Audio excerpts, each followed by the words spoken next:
Kottayam nursing കോളേജിലെ ragging, പ്രതികളുടെ hostel മുറികളിൽ കത്തിയും കരിങ്കല്ല് കഷ്ണങ്ങളും. കോട്ടയം ഗവൺമെന്റ് നഴ്സിംഗ് കോളേജിലെ റാഗിങ്ങിൽ കോളേജിലും ഹോസ്റ്റലിലും പോലീസ് പരിശോധന നടത്തി.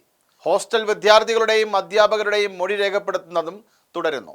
പ്രതികളുടെ ഹോസ്റ്റൽ മുറികളിൽ നിന്ന് കത്തിയും കരിങ്കല്ല് കഷ്ണങ്ങളും പോലീസ് കണ്ടെടുത്തു. വിദ്യാർത്ഥികളെ ഉപദ്രവിക്കാൻ ഉപയോഗിച്ച കോമ്പസും ഡംബലുകളും കണ്ടെത്തിയിട്ടുണ്ട്. റാഗിങ്ങിനിരയായ 4 വിദ്യാർത്ഥികൾ കൂടി കഴിഞ്ഞ ദിവസം പോലീസിൽ ഔദ്യോഗികമായി പരാതി നൽകി. ഇരയാക്കപ്പെട്ട 6 വിദ്യാർത്ഥികളിൽ ഒരാൾ മാത്രമാണ് മുൻപ് പരാതി നൽകിയത്. സംഭവത്തിൽ ജുഡീഷ്യൽ അന്വേഷണം.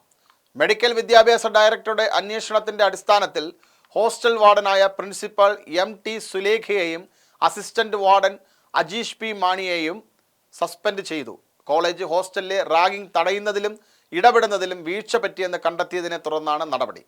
ഹോസ്റ്റലിലെ ഹൗസ് കീപ്പർ കം സെക്യൂരിറ്റിയെ അടിയന്തരമായി നീക്കം ചെയ്യാനും നിർദ്ദേശം നൽകി ഉത്തരവായി. ആരോഗ്യവകുപ്പ് മന്ത്രി വീണ ജോർജിന്റെ നിർദ്ദേശത്തെ തുടർന്ന് മെഡിക്കൽ വിദ്യാഭ്യാസ വകുപ്പ് ഡയറക്ടർ നടത്തിയ അന്വേഷണത്തെ തുടർന്നാണ് നടപടി.